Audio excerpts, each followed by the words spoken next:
오늘 우리에게 주신 하나님의 말씀은 누가복음 7장 11절에서 17절 말씀입니다. 그 후에 예수께서 나인이란 성으로 가실새 제자와 많은 무리가 동행하더니 성문에 가까이 이르실 때에 사람들이 한 죽은 자를 메고 나오니 이는 한 어머니의 독자요 그의 어머니는 과부라. 그 성의 많은 사람도 그와 함께 나오거늘 주께서 과부를 보시고 불쌍히 여기사 울지 말라 하시고 가까이 가서 그 관에 손을 대시니 맨 자들이 서는지라. 예수께서 이르시되 청년아 내가 네게 말하노니 일어나라 하시매 죽었던 자가 일어나 앉고 말도 하거늘 예수께서 그를 어머니에게 주시니 모든 사람이 두려워하며 하나님께 영광을 돌려 이르되 큰 선지자가 우리 가운데 일어나셨다 하고 또 하나님께서 자기 백성을 돌보셨다 하더라. 예수께 대한 이 소문이 온 유대와 사방에 두루 퍼지니라. 아멘. 자, 오늘 다음 세대인 우리 자녀들과 함께 예배를 드리고 있는데요. 설교를 좀 시작하기 전에 한 가지 좀 물어볼게요. 자, 우리 주일학교 우리 자녀들은 너희들은 죽음이 두렵니 두렵지 않니? 두려워요. 우리 지아는 똑똑한데 죽음을 능히 이길 수 있을 것 같은데. 자, 우리 어른들은 어떻습니까? 여러분들은 죽음이 두려우십니까? 아니면은 야, 나 죽는구나. 너무 기쁘다. 혹시 그러십니까? 죽음을 두려워하지 않는 사람이 어디 있겠습니까? 자, 다르게 질문하면 왜 인간은 죽음 앞에서 그렇게 한없이 무기력한 것일까요? 여러분, 죽음 앞에서 힘 한번 제대로 쓸 수 있습니까? 그렇지 않지요. 너무 그 죽음 앞에서 인간은 무기력하거든요. 팀 켈러 목사님은 그의 책 죽음에 관하여 라는 책에서 이렇게 이야기를 합니다. 죽음은 우리 삶의 가장 큰 적이다. 죽음은 인간의 모든 관계, 모든 계획, 모든 노력의 한계를 선언한다. 죽음을 이길 수 없다면 우리는 살아도 참된 희망을 가질 수 없다. 여러분, 사실 그렇지요. 아무리 건강해도 아무리 돈이 많아도 죽음이라는 절대적인 벽 앞에서는 누구나 다 평등할 수밖에 없지요. 그래서 인간은 오랜 세월 동안 이 죽음을 좀 극복해 보려고 노력을 했어요. 여러분, 중국의 진시 황제도 죽음을 이겨보겠다고 무엇을 구합니까? 불로초를 구해봤지만 여러분, 그 또한 아주 젊은 나이에 일찍 죽었어요. 과학을 발전시키고 의학을 발달을 시켜가지고 또 인간이 죽음을 좀 극복해 보겠다고 많은 애를 썼지만 인간의 수명이 그로 인해서 좀 늘어난 건 사실입니다. 요즘은 몇 세 시대라 그러죠? 100세 시대라 그러죠. 근데 여러분, 희소식이 있습니다.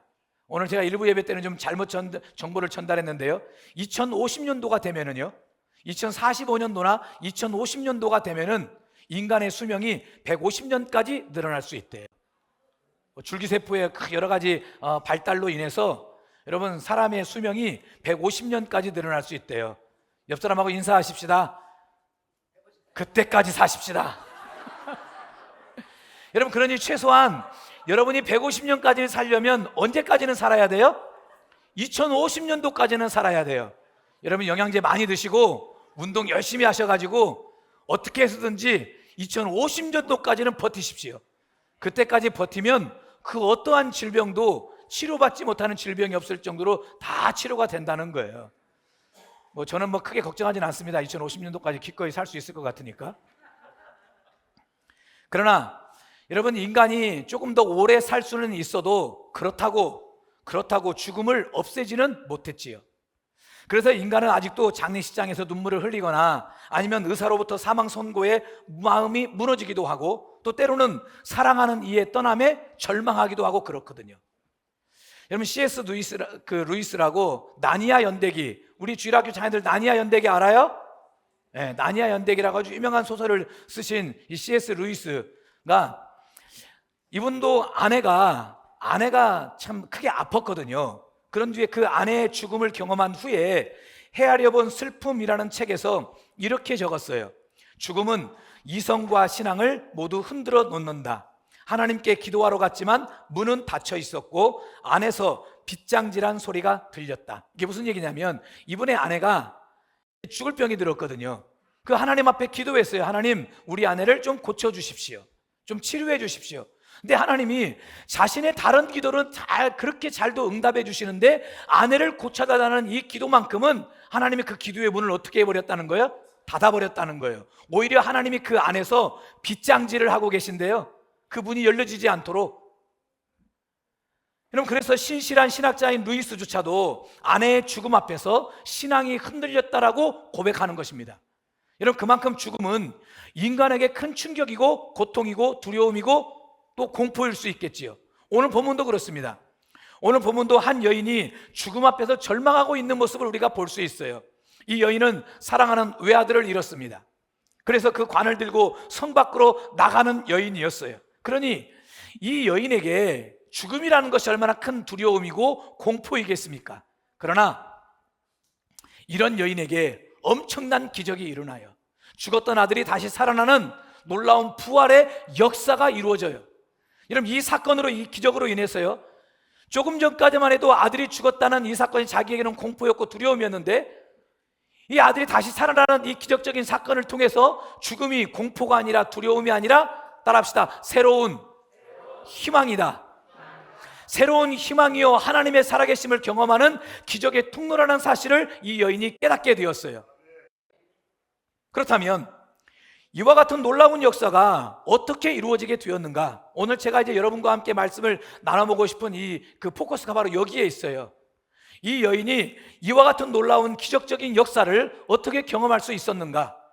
자, 첫째, 절망 가운데 있는 여인에게 먼저 우리 예수님이 어떻게 하셨습니까? 찾아오셨어요.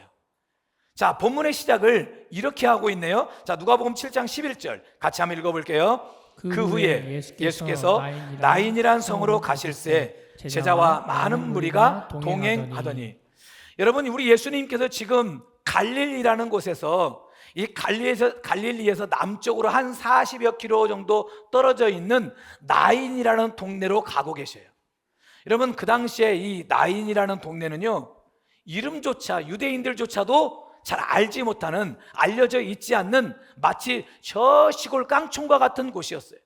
조그만한 동네, 사람도 많이 살지 않는 그런 곳, 누구도 관심조차 기울이지 않는 그곳, 마치 갈릴리나 예루살렘에서는 절대 가고 싶지 않는 그곳이 바로 나인이라는 곳이었어요. 그런데 오늘 본문에 보니까 사람들이 잘 알지도 않는 그곳에 우리 예수님께서 굳이 발걸음을 내디뎌서 지금 그 나인이라는 곳으로 가고 있다는 거예요. 왜 그럴까요? 남들은 다 가지 않는 그곳을 우리 예수님 왜 가시는 것일까요? 이유는 간단합니다.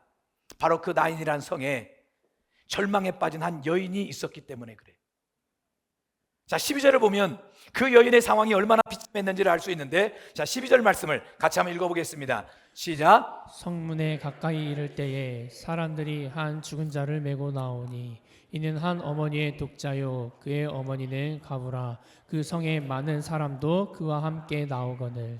여러분, 12절을 보면은요, 두 번의 죽음이 등장하고 있어요. 또 하나의 죽음은 바로 아들의 죽음이지요. 그리고 또 하나의 죽음은 무엇이냐면 바로 남편의 죽음입니다. 이 여인이 지금 누구라고 소개되고 있지요? 과부라고 소개되고 있어요. 그러니 과거에 남편이 이미 어떻게 됐어요? 죽었어요.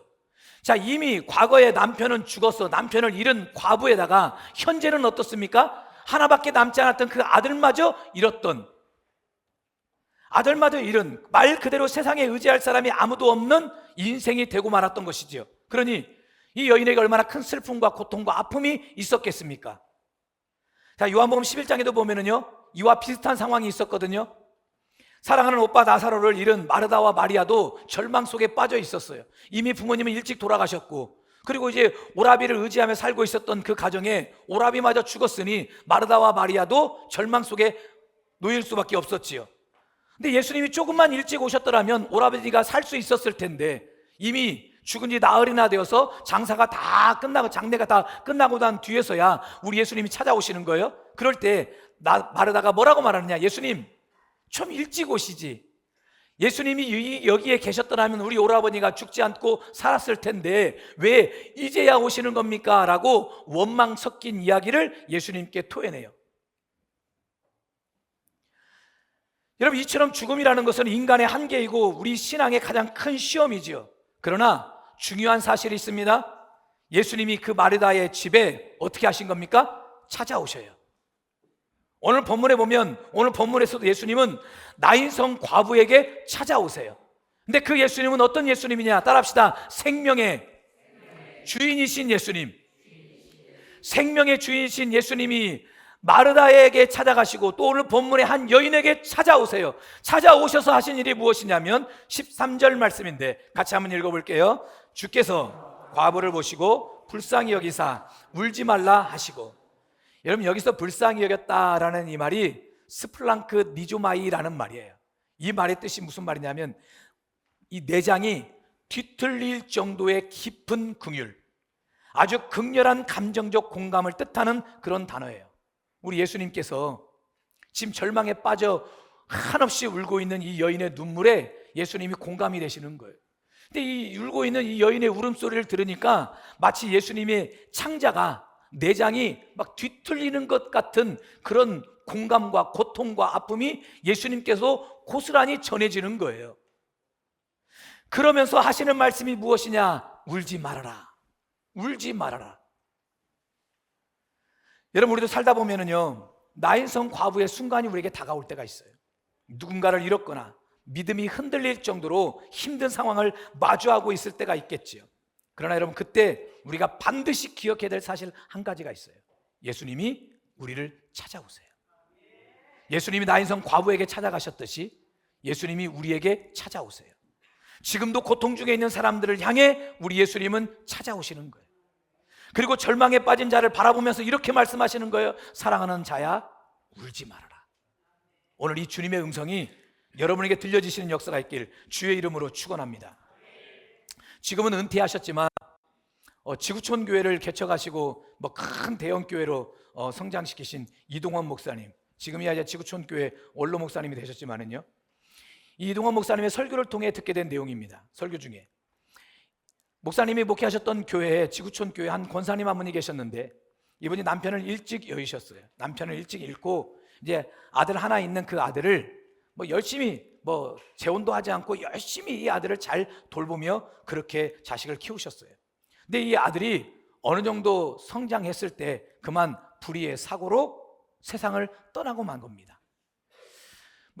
남편 잃고 또 장성한 아들 하나 바라보면서 지금까지 열심히 살아왔는데 그 아들마저 불의의 사고로 죽고 말았으니 이러면 얼마나 큰 슬픔에 빠져 있었겠습니까? 근데 이 권사님 성격이 참 좋으셨던 분이래요. 남편은 없어도 아들과 함께 열심히 부지런히 잘 사셨던 분이고, 교회 안에서도 그냥 다른 분들에게 다 희망과 용기를 주는 그런 분, 성격이 참 좋으신 분이었는데 이게 아들을 잃고 난 뒤로부터 마치 실어증 걸리신 사람처럼 말이 없어져요. 사람과의 대화를, 교회에서도 누구랑 이야기를 하지 않는다는 거예요.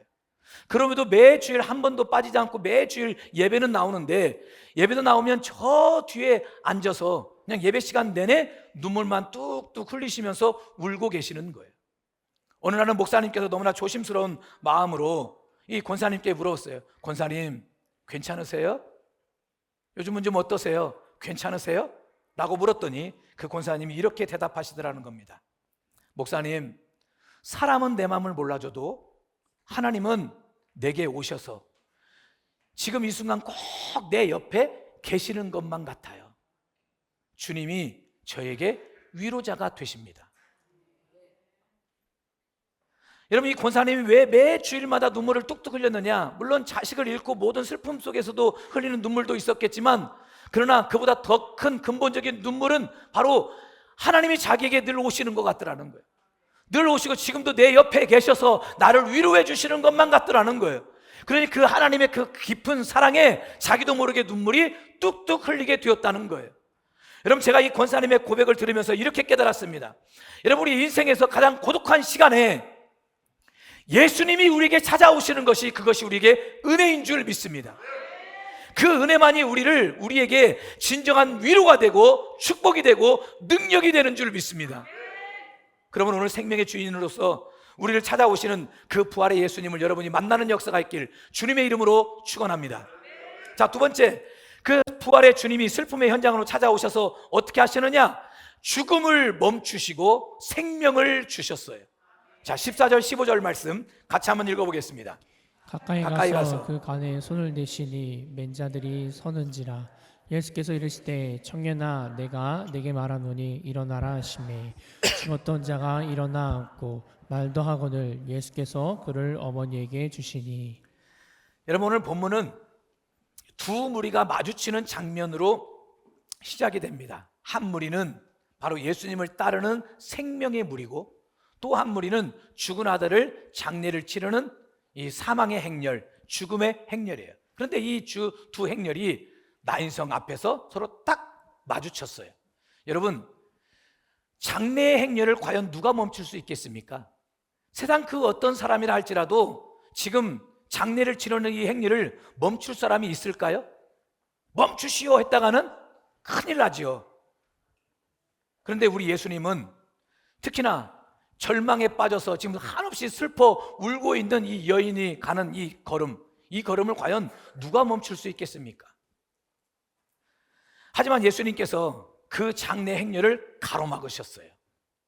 자, 14절에 보니까 가까이 가서 그 관에 손을 대시니 맨 자들이 서는지라. 여러분, 이 장면은요, 단순히 장례 행렬이 멈추는 것으로 끝나는 사건이 아니에요. 죽음의 행진이 멈춰진 거예요. 지금 예수님은 죽음을 따라가시는 것이 아니라 오히려 죽음을 향해서 걸어가셨고, 그 죽음의 행렬을 예수님은 멈추게 하셨어요. 그리고 말씀하십니다. 청년아 내가 내게 말하노니 너 일어나라. 할렐루야. 여러분, 죽은 사람이 말을 들을 수 있나요? 어떤 소리에도 반응하지 못하지요? 여러분, 이 본문의 이 어머니가 아들이 죽었을 때 이 아들의 이름을 불러가며 얼마나 목 놓아 울었겠습니까? 누구야 누구야, 제발 눈 좀 떠라, 눈 좀 떠다오. 네가 이 애미를 버리고 먼저 가면 어떻게 한단 말이냐, 제발 눈 좀 떠다오. 여러분, 이 엄마가 울면서 얼마나 이 아들의 이름을 목 놓아 부르면서 일어나라고 깨어나라고 외쳤겠습니까? 그러나 이미 아들은 죽었기에 엄마의 소리에 귀를 기울일 수가 없었고 엄마의 소리에 반응할 수가 없었어요. 여러분, 사람의 소리는 그래요. 세상의 소리는 그래요. 그러나 우리 예수님의 음성은 달라요. 그분의 말씀이 닿는 곳에는 죽음이 물러가고 생명이 들어오는 역사가 있는 줄 믿습니다. 예수님이 관에 손을 대시면서 청년아 일어나라라고 이 말씀 한마디를 외치자, 그러자 이 청년이 일어나서 살게 되었고 또 말을 하게 되었다는 거예요. 예수님의 말씀 한마디에 죽음의 권세가 풀리게 된 줄 믿습니다. 여러분, 이것이 바로 생명의 주인 되신 예수님의 부활의 능력입니다. 에스겔 37장도 보십시오. 하나님께서 선지자 에스겔에게 저 에스겔 골짜기에 마른 뼈들에게 가서 대언하라 그랬어요. 말을 하라는 것입니다. 이런 마른 뼈들, 이미 뼈가 말라버린 지 오랜 시간이 지났어요. 다 흩어져 있는 그런 뼈들에게 말을 하라네요? 대언하라네요? 그렇게 대언하고 말을 하면 어떻게 된다고 하느냐? 자, 에스겔 37장 4절 5절 같이 읽어볼게요. 또 내게 이르시되 너는 이 모든 일 뼈에게 대언하여 이르기를 너희 마른 뼈들아 여호와의 말씀을 들을지어다. 주 여호와께서 이 뼈들에게 이같이 말씀하시기를 내가 생기를 너희에게 들어가게 하리니 너희가 살아나리라. 여러분, 대언하면 어떻게 된대요? 너희가 살아나리라. 할렐루야. 그래서 에스겔이 하나님의 말씀대로 그 뼈들을 향해 대언했어요. 말을 했다는 거예요. 그러자 힘줄이 생기고 생기가 돌아와서 성경에 보니까 큰 군대를 이루었다는 것입니다. 여러분, 무엇을 의미하는 것입니까? 바로 죽은 자에게 생명을 주신 하나님의 능력을 보여주는 거예요. 그렇게 예수님의 입에서 나온 그 말씀도 그 청년에게 생명을 불어넣는 생기가 되었어요. 그래서 청년이 살아나게 되었어요. 여러분, 오늘 이 음성이 여러분에게 들려지시길 주님의 이름으로 축원합니다. 무엇보다 우리의 조국 대한민국 땅 안에 이 하나님의 음성이 들리게 될 줄 믿습니다. 그러기에 마지막 세 번째로 부활은 우리에게 참 소망이 된다는 거예요.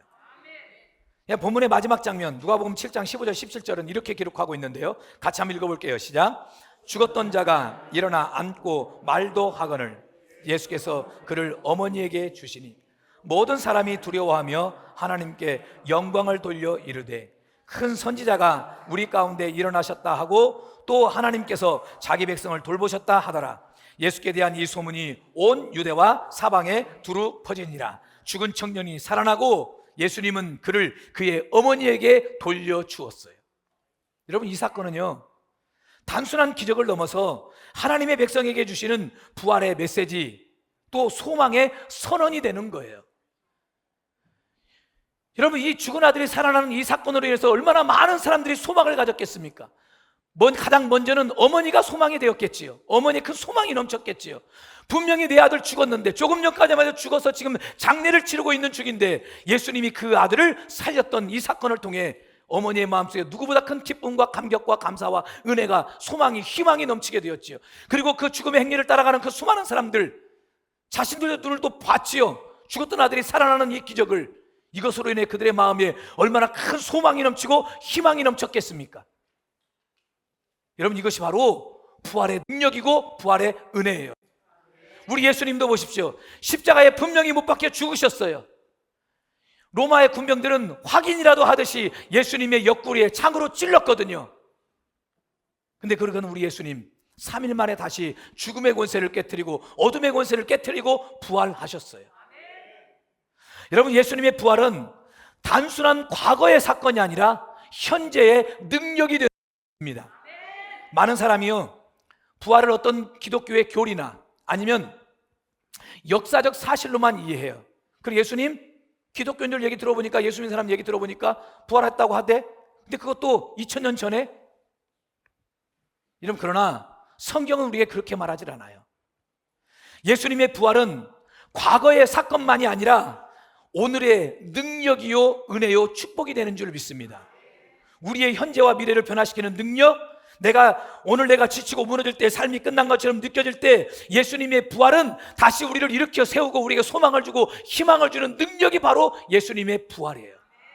이것이 바로 부활의 은혜요, 부활의 축복이에요. 요한복음 21장에 보면은요, 부활하신 예수님께서 이 디베랴 호숫가에서 이 고기를 잡고 있던 베드로를 찾아가신 사건이 있어요. 베드로는 그때 어떤 마음으로 가서 고기를 잡고 있었느냐면, 나는 실패자야, 진짜 나 같은 놈은 차라리 죽는 게 낫지, 이런 마음을 가지고 고기를 잡고 있었어요. 자기는 스승을 절대 배반하지 않겠다고 했거든요. 내가 죽는 한이 있어도 절대 스승을 부인하지 않겠다고. 그러나 우리 베드로 사도님 어떻게 하셨습니까? 예수님을 3번이나 모른다고 부인했어요. 얼마나 실패한 모습입니까?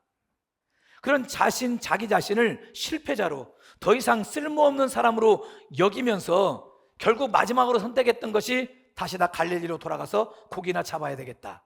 이게 베드로였어요. 근데 부활의 예수님께서 누구를 찾아갔느냐? 바로 그 베드로를 찾아갔어요. 베드로를 찾아가서 이렇게 물어봐요. 요한의 아들 시몬아, 네가 나를 사랑하느냐? 요한의 아들 시몬아, 네가 나를 사랑하느냐? 요한의 아들 시몬아, 네가 나를 사랑하느냐? 3번이나 연거푸 물어보시면서, 그리고 그 베드로를 예수님께 다시 일으켜 세워주신 거예요. 그러면서 하시는 말씀이, 베드로야, 내 양을 먹이라, 내 양을 치라, 내 양을 먹이라. 베드로는 자신의 죄와 실패에 눌려 있었지만 부활하신 예수님은 그를 회복시키시고 새로운 사명을 베드로에게 허락해 주셨어요. 여러분, 이것이 바로 부활의 능력이요, 부활의 은혜요, 부활의 소망이에요. 과거에 묶인 사람도, 절망 속에 있는 사람도 예수님 앞에서 다시 시작하게 되는 줄 믿습니다. 이것이 부활의 은혜예요. 기독일보라는 신문에서 본 간증 내용입니다. 임선주 집사님이라는 분이 계셨는데요, 이분은 평범한 가정의 어머니였어요. 세 아이의 엄마였고, 또 믿음 안에서 가정을 잘 세우며 주일학교 교사로도 열심히 봉사하던 신실한 그리스도인이었습니다. 근데 어느 날 갑자기 이 집사님께 아주 청천벽력과 같은 그런 소식을 듣게 돼요. 몸이 좀 안 좋아서 병원에 찾아갔는데 말암기라는 거예요. 암기. 암기가 아니라 암이지요. 말기암이라는 거예요. 말기암. 뭘 암기를 합니까? 말기암이라는 거예요. 의사들이 이제 당신이 살아있을 시간은 불과 몇 개월밖에 남질 않았다고. 그러니 이제 더 이상 손 쓸 수가 없으니까 좋은 곳 다니면서 좋은 음식 드시면서 이제 임종을 준비하라고 그렇게 이야기를 해요. 가족들이 큰 충격에 빠졌지요. 여러분 왜 아니 그러겠습니까? 더더욱이나 가장 큰 충격은 바로 임집사님 자신이었어요. 왜 나에게 이런 일이 생겨나는 것일까? 내가 하나님 앞에 잘못한 것이 뭐가 있다고? 나는 열심히 믿음으로 살려고 했고 또 주일학교 교사로 열심히 충성하고 봉사하고 헌신한 것뿐인데, 우리 새 아이 남편과 함께 열심히 하나님을 잘 섬기려고 했던 것뿐인데 왜 내 인생에 이렇게 큰 어려운 시련이 닥쳐온단 말인가? 왜 내가 그토록 사랑하는 내 가족들과 이토록 빨리 이별을 하라고 하신단 말인가? 이런 매일 밤마다 이 집사님께서 눈물을 흘리면서 하나님 앞에 따지면서 하소연하며 기도하기 시작했어요. 하나님 어떻게 나에게 이러실 수가 있습니까? 정말 주님이 살아계신 것입니까? 주님이 살아계시다면 나에게 이러실 수가 있습니까? 해도 너무하십니다. 근데 어느 날 그러면서 이렇게 기도하면서도 불구하고 집사님이 늘 말씀을 읽었던 모양이에요. 근데 말씀을 읽는 와중에 요한복음 11장 25절 말씀이 이 집사님의 가슴에 팍 박혔어요. 그 말씀이 무엇이냐? 나는 부활이요 생명이니 나를 믿는 자는 죽어도 살겠고 무릇 살아서 나를 믿는 자는 영원히 죽지 아니하리라. 바로 이 말씀이었거든요.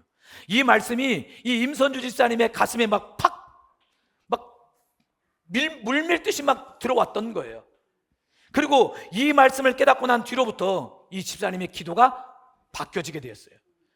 조금 전까지만 해도 하나님 앞에 원망하고 불평했던 그런 기도가 가득했었는데 이 요한복음 11장 25절 26절 말씀을 깨닫고 난 뒤로, 이 말씀을 붙들고 난 뒤로부터는 이 집사님의 기도가 이렇게 바뀝니다. 하나님, 제 생명이 오늘 여기서 끝난다 해도 나는 예수님의 부활을 믿습니다.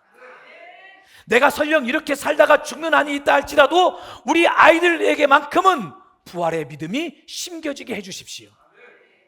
이렇게 기도가 바뀌어지게 되었다는 거예요. 그리고 새 자녀와 함께 병상에서 매일매일 하나님을 찬양해요. 하나님을 찬양하고 하나님을 노래하고. 그리고 이 집사님이 입버릇처럼 자녀들에게 그렇게 말했대요. 부활하신 주님이 엄마와 함께 계신단다. 부활하신 예수님이 엄마와 함께 계셔. 부활하신 예수님이 얘들아 엄마와 함께 있어. 이런 얘기를 엄마가 그냥 마치 입버릇처럼 계속해서 아이들에게 막 이야기를 했다는 거예요. 무엇을 심어주려고요? 엄마가 비록 죽어도 부활의 믿음을 심어주고 싶어서 이런 이야기를 아이들한테 계속 되뇌이고 또 되뇌이고 되뇌였어요. 그런데요, 병원에서도 포기한 이 암 환자가 기적처럼 깨끗이 나았어요.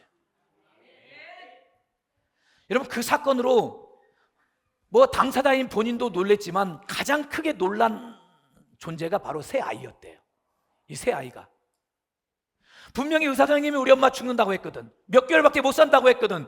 그래서 자기들 막 한없이 막 울고 있었는데, 근데 엄마가 늘 자기들한테 부활의 예수님이 엄마와 함께 계셔? 엄마와 함께 계셔?